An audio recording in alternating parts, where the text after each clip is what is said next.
Update करेंगे। मरीम नवाज अभी कुछ देर में मीडिया से बातचीत करने जा रही हैं। अहम खबर आप तक पहुंचाएं। मरीम नवाज कुछ देर में मीडिया से बातचीत करेंगी और अभी इस वक्त उनके साथ अहम रहनुमा भी मौजूद हैं, मरीम औरंगज़ेब भी मौजूद हैं और मरीम नवाज इस वक्त मीडिया टॉक की तैयारी कर रही हैं और वो यहाँ पर सवालों के जवाब भी देंगी और अहम अपना लाहेअमल के हवाले अपनाया जाएगा। इस वक्त वो जाती उम्रा के बाहर मौजूद हैं लाहौर में और कुछ ही देर में वो अहम मीडिया टॉक अभी करने जा रही हैं। मैं सिर्फ ये कहूँगी कि ये जो घटिया धमकियाँ सियासत है ना, ये गुजरांवाला मुस्लिम लीग नून का शहर है, तो मुस्लिम लीग नून से ये पंगा लेने की ज़रूरत नहीं है।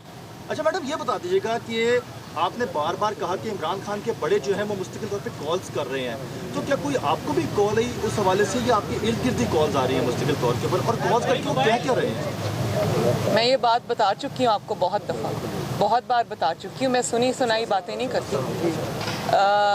मैं वो बात करती हूँ जिसका मुझे ज़ाती तौर पे इल्म होता है। अच्छा मैम, यूसुफ रज़ा गिलानी को पीडीएम ने जो है और आपने एक मुतफिका कैंडिडेट बनाया है, ये गुड जस्टिस है और जो इख्तलाफात की बातें आ रही थी, तो आप क्या समझते हैं कि इस गुड जस्टिस से क्या मैसेज अवाम में या एक ख़ास हल्कों को गया है आपके ये यूनिटी? यूसुफ रज़ा गिलानी साहब पीडीएम के मुतफिका कैंडिडेट हैं और पीडीएम ने ये फैसला किया था कि सेनेट इलेक्शंस में वो अपने मुतफिका कैंडिडेट्स लाएंगे भी और एक दूसरे को सपोर्ट भी करेंगे। लेकिन असल में बात ये नहीं, असल में बात ये है कि जो आवाम के ऊपर मुसल्लत किए जा रहे हैं लोग, हमें आवाम के नुमाइंदे होने के नाते से उनका रास्ता रोकना है। और आप ये देखें कि किस किस्म के आवाम के अंदर इस्तराब है, बेचैनी है, एक जिसको कहते हैं कि रिवोल्ट है इस हुकूमत के ख़िलाफ़, क्योंकि महंगाई से वो मारे गए। रोज़ तेल की, अंडों की, मुर्गियों की, गोश्त की, सब्जियों की, दालों की, पेट्रोल की कीमतें जो हैं, बिजली की कीमतें बढ़ती हैं। आवाम तो उससे रिवोल्ट कर रहे हैं, लेकिन ख़ुद जो हुक्मरान जमात है उसके अंदर हर सूबे से लोग खड़े हो गए हैं जो इन्होंने टिकटों की तकसीम की है और जिस तरह पैराशूट से लोग लैंड किए हैं। और मुझे तो हर रोज़ सुनने को हम ये देखते हैं, मेरी 22 साल जिद्दोजहद है, मेरी 22 साल जिद्दोजहद है। तो 22 साल जिद्दोजहद में क्या एक भी ऐसा इंसान नहीं मिला जिसको, जो 22 साल से आपके साथ जिद्दोजहद कर रहा है, आप उसको सेनेट का टिकट देते? और इल्ज़ाम आप दूसरी जमातों पे लगाते हैं, आपने मिलियनियर्स और बिलियनियर्स को टिकट्स दिए। इसका क्या मतलब है? मिलियनियर्स और बिलियनियर्स को टिकट देने का मतलब ये है जिनका जमात से भी कोई ताल्लुक़ नहीं है, जिनकी जमात के लिए कोई खिदमत नहीं है, उसका मतलब ये है कि अपने पैसे से वोट ख़रीदो और आ जाओ सेनेट के अंदर। अच्छा मैडम, तो ऐसे लोगों का रास्ता रोकना तो बहुत ज़रूरी है भाई। मैडम ये बताइएगा कि सेनेट इलेक्शन है तो हॉर्स ट्रेडिंग और पैसे की भी बड़ी बात हो रही है, तो जाहिर सी बात है पीडीएम ने भी अपनी एक्सपेक्टेशंस लगाई हुई है इस नताइज से। क्या एक्सपेक्टेशन से हट के कोई रिजल्ट आता है तो आप उसको एक्सेप्ट करेंगे? ये फ्यूचर की बात है। इंशाल्लाह कोशिश हमारी पूरी है कि अच्छे लोग आएँ सेनेट के अंदर, सियासी लोग आएँ, वो लोग आएँ जिनकी एक सियासी जिद्दोजहद है। आप सिर्फ ये देखें कि पीएमएलएन ने जिनको टिकट्स दिए, माशाल्लाह मुझे फ़ख्र है मोहम्मद नवाज शरीफ के ऊपर और मुस्लिम लीग नून के ऊपर। सब कारकुनों को टिकट्स मिलें, सब ऐसे लोगों को टिकट्स मिलें जो कोई मिलियनियर्स, मल्टी बिलियनियर्स नहीं हैं, वो आम सादा से कारकुन हैं, मिडिल क्लास से इनका ताल्लुक़ है, लेकिन सियासी जिद्दोजहद है उनकी। और जो टेक्नोक्रेट पे जिनको मिली है सीट पे, उनकी अपनी प्रोफेशनल क्रेडेंशियल्स बहुत स्ट्रॉन्ग हैं।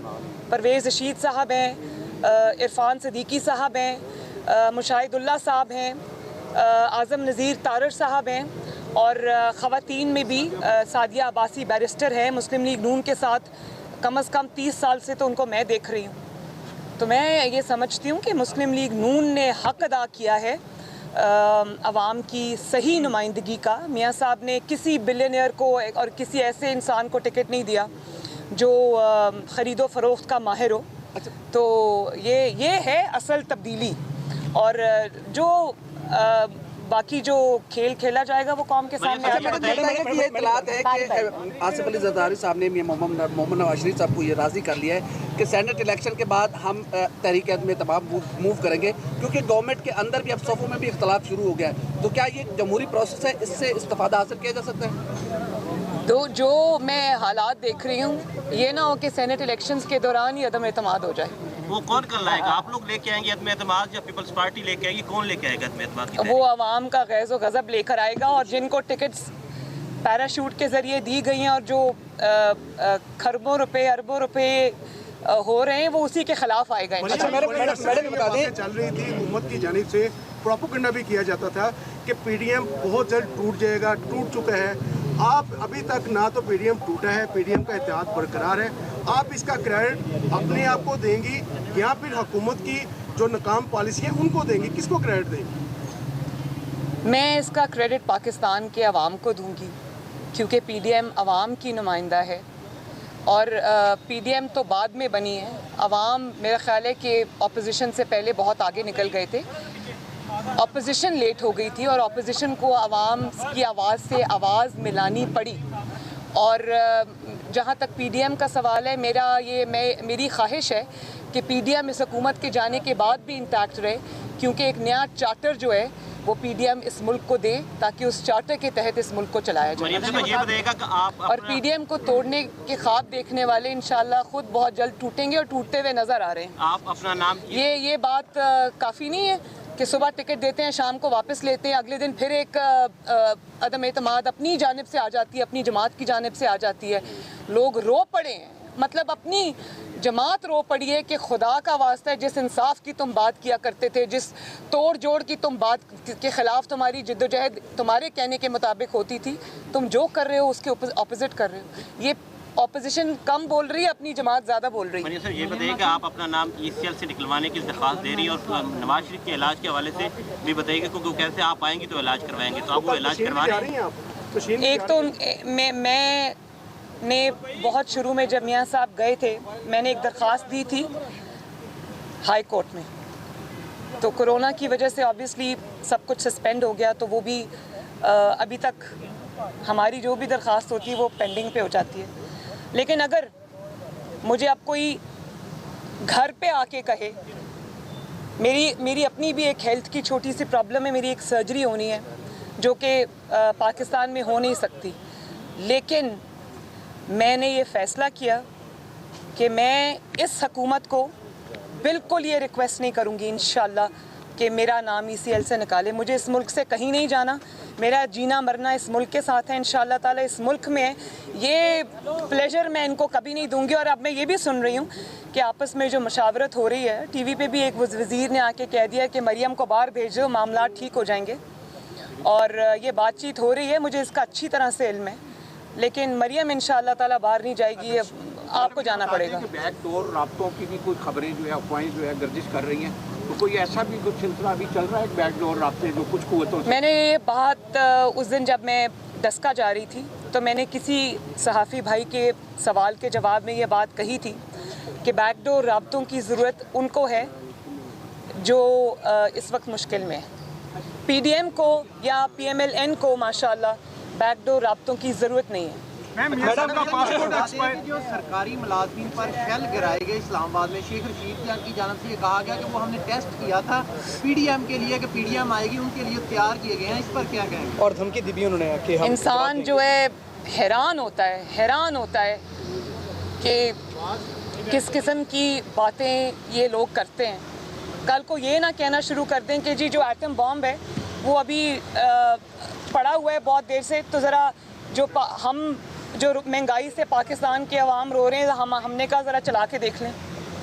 मतलब इस किस्म की बातें करना तो मेरी तो सोच से भी बाहर है कि कैसे कर लेते हैं। मैडम मियां साहब का पासपोर्ट एक्सपायर होने को जा रहा है, जबकि उनके पीछे मुकम्मल एक उनका अपना एक वोट बैंक है, 3 बार के वज़ीर आज़म है, तो इस पर काउंटर स्ट्रेटेजी पाकिस्तान मुस्लिम लीग नून की क्या है?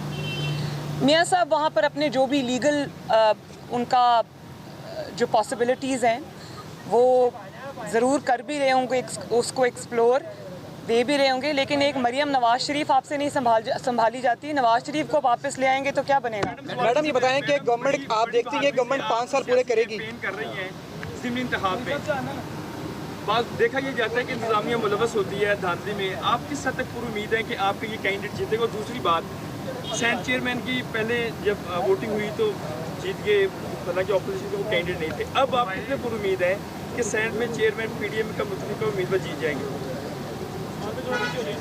मैं बहुत पुरुमीद हूँ, इंशाल्लाह खैर होगी। देखिए 2018 के जो हालात थे और उसके बाद जब सेनेट चेयरमैन तब्दील हुआ तब ये एक पेज पे थे। अब तो एक पेज वालों ने भी ये कहना शुरू कर दिया है कि भाई आपने हमें इतना बेइज्जत करा दिया है कि अब अपने मामलात को आप खुद ही संभालें, या तो अपनी परफॉर्मेंस इम्प्रूव करें या अपनी कारकर्दगी इम्प्रूव करें, वरना हमारे इदारे के अंदर से भी ये आवाज़ें उठ रही हैं कि आप लोगों ने किसी ऐसे इंसान को क्यों सपोर्ट किया जिसने मुल्क का ये हाल कर दिया।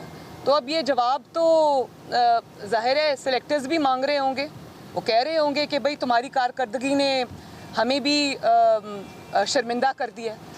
तो जब इस किस्म के हालात हो जाएं तब इलेक्शन चोरी करना अगर इम्पॉसिबल नहीं तो मुश्किल ज़रूर हो जाता है। और मैं खुश हूँ कि सेनेट के इलेक्शंस में जब चेयरमैन सेनेट का इलेक्शन हुआ था उस वक्त बड़ा अफसोस हुआ था कि पाकिस्तान की सियासत क्या शक्ल इख्तियार कर रही है और ये ख़रीदो फ़रोख्त जो होती है, डराना धमकाना जो होता है। लेकिन अब मैं हाइंडसाइट के साथ ये सोचती हूँ कि इस किस्म के वाक़यात अगर मुल्क में ना हो, तारीख़ में ना हो, तो कौमें कभी सबक नहीं सीखती। और अगर ये वाक़या ना होता तो ये इतनी बुरी तरह एक्सपोज ना होते। आज जब ये बात करते हैं कि शो ऑफ हैंड्स होना चाहिए या ओपन बैलेट होना चाहिए, तो आवाम को वो वक्त अभी बहुत दूर नहीं गया, सब याद आ जाता है किस तरह आपने सेनेटर्स को और MPAs को और MNS को फ़ोन करवाए, धमकियां दिलवाईं, उनकी फाइल्स खुलवाईं, उनके वोट ख़रीदे। एक MPA को फ़ोन गया, हमारे लोगों को फ़ोन गया, किसी को वीडियो कहा कि आपकी वीडियो हमारे पास है, किसी को कहा कि आपकी फ़ाइलें हमारे पास हैं, सब कुछ हमारे पास है, सीधी तरह धोखा दो जमात को। तो ये कर सकते हैं खुफिया तौर पे इधर उधर, लेकिन जमातों को अल्हम्दुलिल्लाह ये तोड़ नहीं सके। जो MPAs हैं, MNAs हैं, अवामी नुमाइंदे हैं, सेनेटर्स हैं, उनको भी इनके साथ डील करना आ गया है। उनको भी ये पता है कि अगर वोट डरा धमका के दिलवाया जाता है तो, लेकिन वो जमात को छोड़ने को वो भी तैयार नहीं है। ज़िमनी इंतखाब के हवाले से मैं ये ज़रूर कहूँगी कि देखिए उस दिन डस्का में 13 घंटे मुसलसल मेरी कैंपेन थी, रैली थी। जिस तरह एक छोटा सा जगह है डस्का, जिस तरह अवाम वहाँ पर उन्होंने अपनी सपोर्ट शो की, मेरे ख़्याल में अल्हम्दुलिल्लाह उसी दिन वहाँ पर मुझे तो पता चल गया था कि शेर जीत गया। हाँ, अगर आपने कुछ करने की कोशिश की तो ये याद रखना कि ये चीज़ छुपी नहीं रही। गिलगित बल्तिस्तान में आपने तमाम तर धांधली के बावजूद जो आप 1 साल से प्लान कर रहे थे, और वो पूरी मेरे पास वो स्टेप्स हैं जो इन्होंने लिए वहाँ का इलेक्शन चोरी करने के लिए, लेकिन उसके बाद क्या हुआ?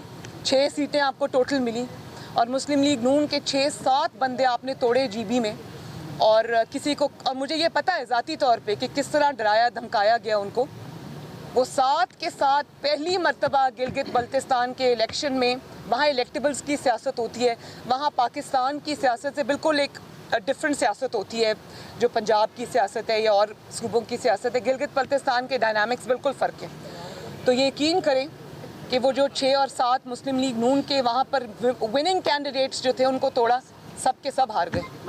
तो आवाम भी अब लोटों को एक्सेप्ट नहीं करती, और धांधली आप एक हद तक कर सकते हैं। जब आवाम खड़ी हो जाए तो धांधली करना भी मुश्किल हो जाता है। हाउएवर, मैं आज मीडिया के थ्रू ये मैसेज देना चाहती हूँ इंतज़ामिया को भी, जहाँ जहाँ बाई इलेक्शंस हो रहे हैं, चाहे वो वज़ीराबाद हो, चाहे वो डस्का हो, चाहे वो नौशहरा हो, कि मैं ये ब्यूरोक्रेसी को भी, पुलिस को भी, इंतज़ामिया को भी ये मैसेज देना चाहती हूँ कि आप आवाम के खादिम हैं, आप इस मुल्क के खादिम हैं, आप इदारों के लिए काम करते हैं। तो अगर आपने किसी डर या धमकी में आकर, या इस खौफ से कि आपको चीफ मिनिस्टर हाउस बुला लिया जाएगा और तारीख कर दिया जाएगा, अगर आपने किसी भी तरह इस हारी हुई जमात तहरीक इंसाफ की आपने मदद करने की कोशिश की, तो याद रखें कि अवाम आपके चेहरे देख भी रहे हैं और पहचान भी रहे हैं। आपको